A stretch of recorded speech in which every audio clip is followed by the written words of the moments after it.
The Apache girl, her bones broken, whispered, "Just kill me." The cowboy lifted the blanket and froze. The morning began like any other on the wide, quiet ranch. The sun was just rising, spreading a soft orange light over the dry land. A cowboy named Ethan stepped out of his small wooden house with a cup of coffee in his hand. He had lived on this land for many years. The sounds of nature were familiar to him. The wind moving through grass, distant birds, the slow breathing of horses in the stable. He liked mornings because they were calm and honest. Nothing hid itself at dawn. Ethan was in his early 40s, tall, quiet, and known for keeping to himself. People in nearby towns said he was tough, but those who really knew him understood he was simply careful with his words. Life had taught him that silence often carried more meaning than noise. He had seen good times and bad ones, and he had learned not to turn away when something felt wrong. Just as he took his first sip of coffee, his phone rang. That alone felt strange. No one called him this early unless it was serious. He frowned slightly and answered. The voice on the other end was shaky. It belonged to an older man who lived miles away, near an abandoned road most people avoided. The man spoke fast, as if afraid he might lose courage if he stopped. He said someone had been found near the road, barely moving. A young girl. Native. Apache, he believed. She looked badly hurt. No one else wanted to get involved. Ethan listened without interrupting. He asked where the girl was and how long she had been there. The answers were unclear. The man said people had passed by but turned away. Some were afraid. Some did not want trouble. Some believed it was not their responsibility. Ethan closed his eyes for a moment. He felt that familiar pressure in his chest, the one he felt whenever he knew he had a choice to make. He could say no. He could tell the man to call authorities and hang up. Life would go on, but something in the man's voice stayed with him. "I'll come," Ethan finally said. The drive took nearly an hour. The road grew narrower, rougher. Cell's signal disappeared. Dust rose behind his truck like a quiet warning. As he drove, his thoughts became heavy. He wondered how old the girl might be. He wondered how long she had been alone. He wondered why no one had stayed with her. When he reached the location, he saw a small group of people standing far back, as if afraid to get too close. In the center, on the ground, was a thin shape covered by a worn blanket. The air felt still, too still. Ethan parked his truck and stepped out. The others watched him but did not speak. He nodded once, then walked toward the blanket. As he knelt down, he noticed how small the shape was. The blanket barely moved, but then he saw it, slight movement, breathing, shallow but real. He spoke softly, not knowing if she could hear him. "Hey, I'm here, you're not alone." For a moment, nothing happened. Then a faint sound came from beneath the blanket, a whisper so quiet he almost thought he imagined it. Just end it." Ethan froze. Those words struck him harder than any shout ever could. He had heard fear before. He had heard anger, but this was surrender, a voice that had reached the end of hope. He swallowed and leaned closer. "No," he said gently, "I'm not here for that." Slowly, carefully, he lifted the edge of the blanket just enough to see her face. She was young, much younger than he had expected. Her skin was pale from exhaustion, her lips dry, her eyes half open but distant. There was no anger in them, only tiredness. A tiredness no child should ever carry. Ethan lowered the blanket again and sat back on his heels. His hands were shaking, though he tried to hide it. He had seen injured animals before. He had seen people hurt by accidents, but this felt different. This felt like a human being forgotten by the world. He looked around at the others. "How long has she been here?" No one answered at first. Then someone muttered, "Since last night, maybe longer." Ethan felt something harden inside him. He stood up and faced them. "Has anyone called for help?" More silence. Someone shrugged. Someone looked away. Ethan did not argue. He did not shout. He simply walked back to his truck and grabbed extra blankets and a bottle of water. He returned and knelt again. He spoke to the girl softly, telling her his name, telling her she was safe for now. He did not ask questions she could not answer. He did not push. He just stayed. When he gently offered water, her lips moved slightly. A few drops touched her mouth. It was enough. The girl's eyes fluttered open again. She looked at him, really looked this time. There was confusion there and disbelief. Why are you here?" she whispered. Ethan met her gaze. "Because someone needed to be." She closed her eyes again as if those words were too heavy to carry. Ethan carefully prepared to move her. He knew it had to be done gently. He wrapped her in clean blankets, lifting her with steady arms. She was light, too light. That alone told him how much she had endured. As he carried her to his truck, he felt the weight of responsibility settle on his shoulders. He knew that once he drove away, nothing would be simple anymore. Questions would be asked. Lines would be crossed. Life would change. But he also knew one thing clearly. He could not leave her there. As he placed her carefully in the back seat and closed the door, he glanced once more at the people standing by the road. None of them met his eyes. Ethan started the engine. The truck rolled forward, dust rising behind it, carrying with it a moment that would divide his life into before and after. And under the blankets, the Apache girl breathed, still fragile, still broken, but no longer completely alone. Ethan drove fast but carefully, his eyes switching between the road and the girl in the back seat through the mirror. The truck felt too quiet. Every small sound, the tires on gravel, the engine hum, felt louder than usual. He kept one hand steady on the wheel and the other ready to brake at any sudden movement. He did not know much about medical care, but he knew enough to understand that rough driving could make things worse. The girl barely moved. Her breathing was shallow, uneven. Sometimes her lips parted like she wanted to speak, but no sound came out. Ethan talked anyway. He told her where they were going.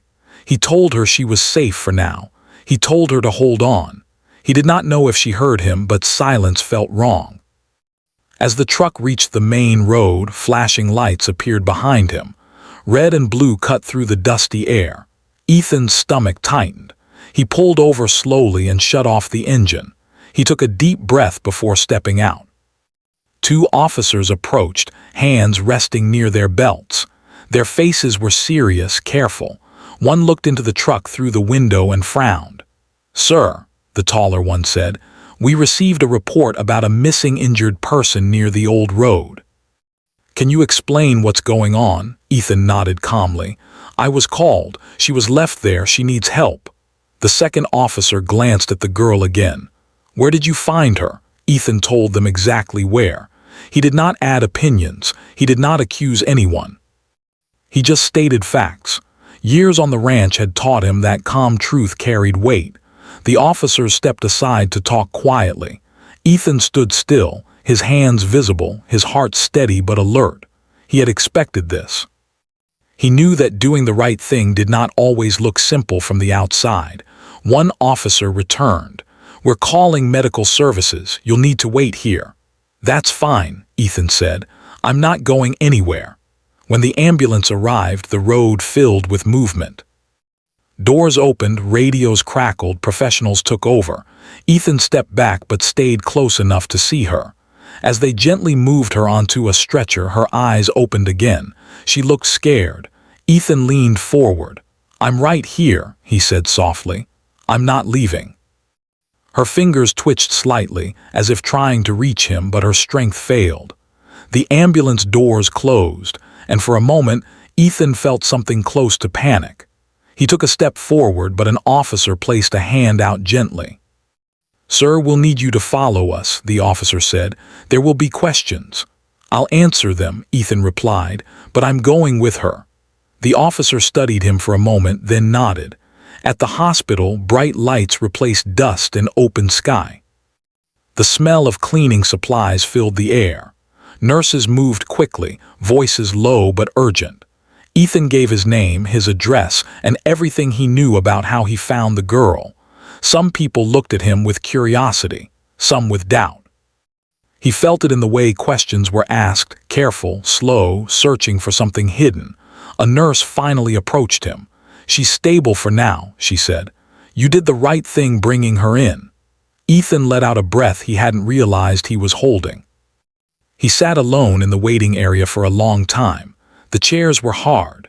The clock on the wall moved too slowly. His phone buzzed with missed calls from neighbors, but he ignored them. His mind stayed with the girl behind the closed doors. Hours passed. Eventually, a social worker joined him. She was kind but firm, her notebook always ready. "You understand," she said, "that situations like this involve many departments." "I understand," Ethan replied. "She may be placed under care elsewhere." Ethan nodded. "I just want to make sure she's not forgotten." The woman paused, then looked at him more closely. "Why does this matter so much to you?" Ethan thought for a moment. Then he answered honestly, "Because too many people already walked away." Later that night, he was allowed to see her briefly. She looked smaller in the hospital bed, surrounded by machines that hummed softly.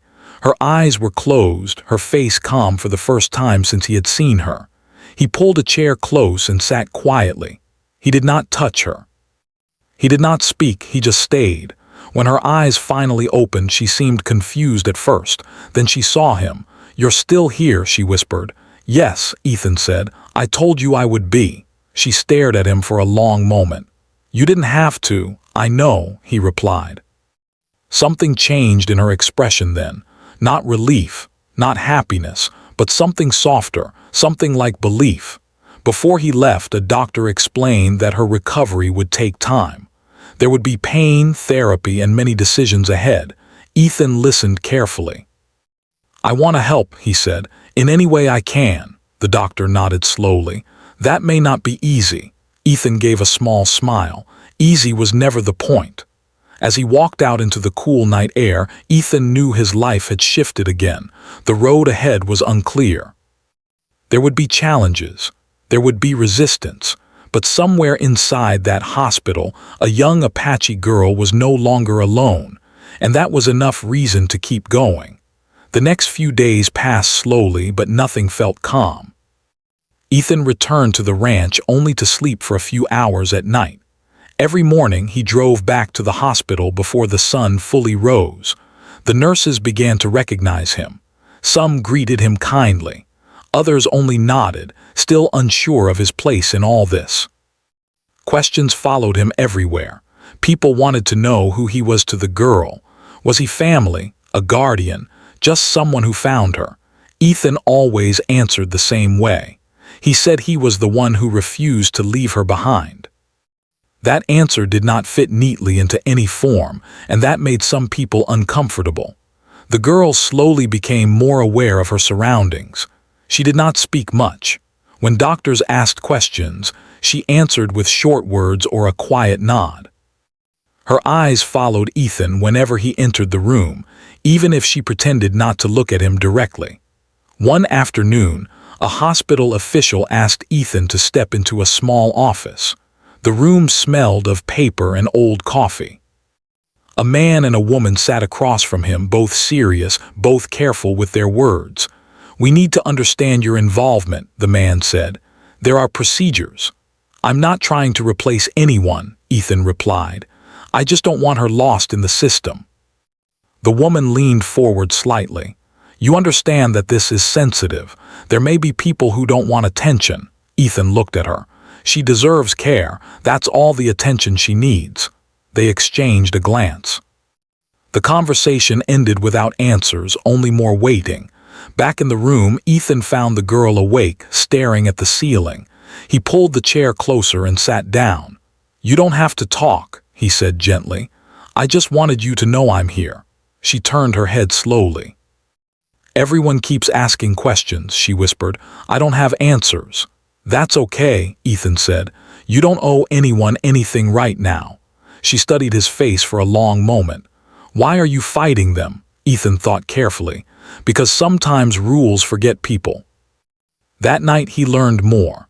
A nurse quietly told him that attempts were being made to move the girl quickly, to place her somewhere far from public view. Not because it was best for her, but because it was easier. Ethan felt anger rise, sharp and heavy. He did not shout.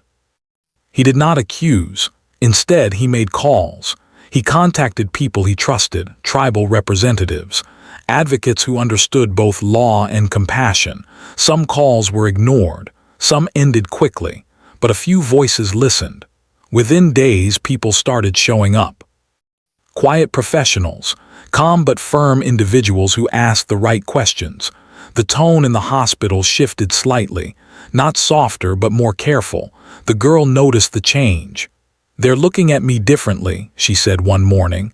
"They should," Ethan replied. "You matter." That was the first time she smiled, just a little. Recovery was not easy. Pain came and went like waves. Some days she barely spoke. Other days, memories surfaced and left her shaking.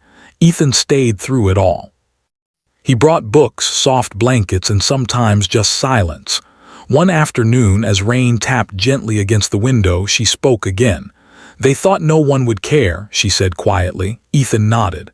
"They were wrong," she swallowed. "I thought so too." Ethan felt the weight of those words settle deep inside him. Outside the hospital, things grew tense. Rumors spread. Some people said Ethan was interfering. Others said he was seeking attention. He heard it all but said nothing. He had not come this far to turn back. One evening, a representative from the Apache community arrived. The woman introduced herself gently and spoke to the girl in a soft voice that carried warmth and respect. The girl's shoulders relaxed for the first time since Ethan had met her. Afterward, the woman spoke to Ethan. "Thank you for standing when others didn't," she said. Ethan shook his head. "I just did what anyone should." She looked at him steadily. "Not everyone does." As weeks passed, progress showed. Small steps, a deeper breath, a stronger voice. Hope returned slowly, like light after a long storm. But the fight was not over. A notice arrived stating that decisions would soon be made without Ethan's involvement, that he should prepare to step away. Ethan read the letter twice. Then he folded it carefully and placed it in his pocket. That evening, he sat beside the girl as the sun set outside her window. "They might try to move me," she said quietly. Ethan met her eyes. "Not without a fight," she nodded once. "Then I won't be afraid." And in that moment, Ethan knew something for certain. Standing up was never easy, but walking away would have been worse. The pressure increased as soon as the letter arrived. Ethan could feel it in the way people spoke to him now, polite, distant, careful. Meetings were scheduled without him. Decisions were discussed in rooms he was not invited into. The system was moving, and it was moving fast. Still, every morning he came back. The girl noticed everything. She noticed how long Ethan stayed silent after phone calls. She noticed how nurses avoided certain topics when he entered the room. She noticed how people talked about her future as if she were not lying right there, listening. One afternoon, she finally asked, "Are they trying to send me away?" Ethan did not lie. He never had. "They're talking about it." Her hands tightened around the blanket.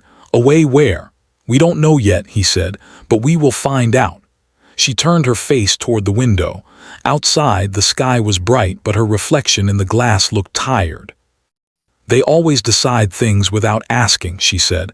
"It's like I'm not real." Ethan leaned forward. "You are real, and you have a voice, even if it's quiet right now."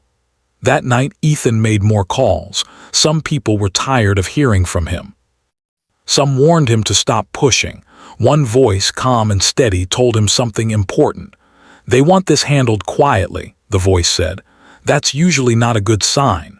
The next morning, Ethan was asked to attend a review meeting. The room was small, cold, and filled with people who spoke in careful words. They talked about procedures, timelines, and placements. They spoke as if the girl were a file, not a person. Ethan listened until he could not stay silent anymore. "She's healing," he said. "But healing takes time. Rushing her won't help." One man cleared his throat. "We have protocols." "And I have eyes," Ethan replied calmly. "I see what she needs." The room went quiet. Some faces showed annoyance. Others showed doubt.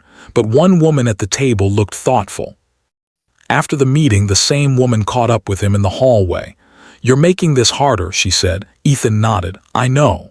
"Why?" she asked. Because easy doesn't always mean right. Back in the room, the girl was awake. She studied his face closely. "You argued again," she said. He smiled faintly. "Maybe a little." "Thank you," she whispered. Her recovery was slow but steady. Physical therapy sessions left her exhausted, but she never complained. Some days she cried quietly after the therapists left, not from pain but from frustration. Ethan never rushed her. He just stayed until her breathing slowed again. One evening she spoke about her past, not in detail, just fragments, places, faces, long silences. Ethan did not interrupt. He did not push. He understood that trust was not something you demanded. It was something you earned by staying.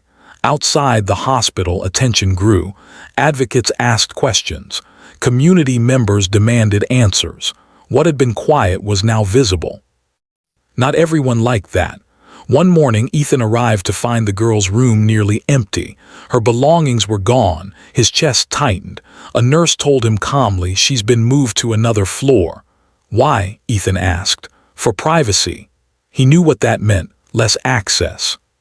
Fewer visitors, less oversight. When he finally found her, she looked frightened.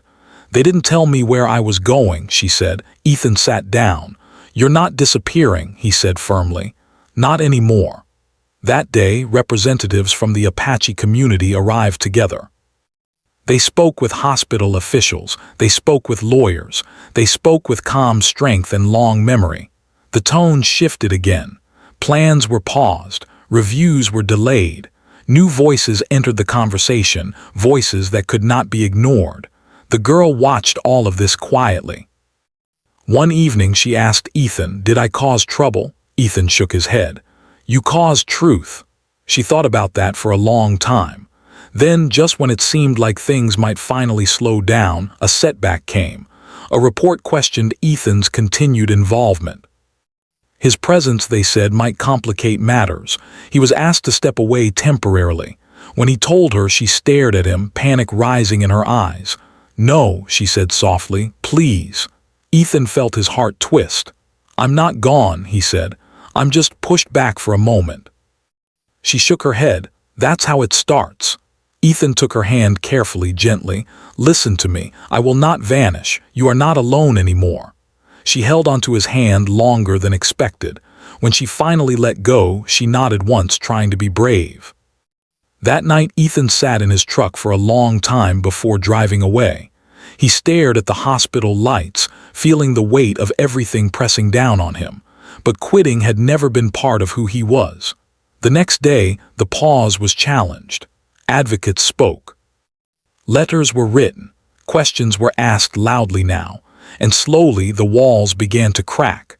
The girl's care plan was reviewed again. Her voice was included this time. When Ethan returned to her room days later, she looked up and smiled through tired eyes. "You came back," she said. "I told you," he replied. "I don't walk away." For the first time she laughed, a quiet, surprised sound like she hadn't expected it to exist anymore. The fight was not over, but something important had changed. Hope was no longer fragile. It was learning how to stand. Time moved differently after that. It no longer rushed forward without care. It slowed, as if the world had finally noticed the girl and decided she deserved patience. The days became filled with small routines, morning checkups, gentle exercises, quiet conversations.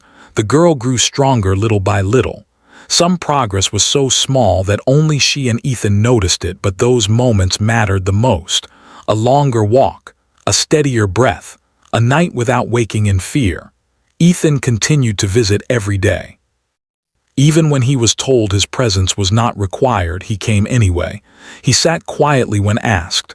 He stepped back when needed, but he never disappeared.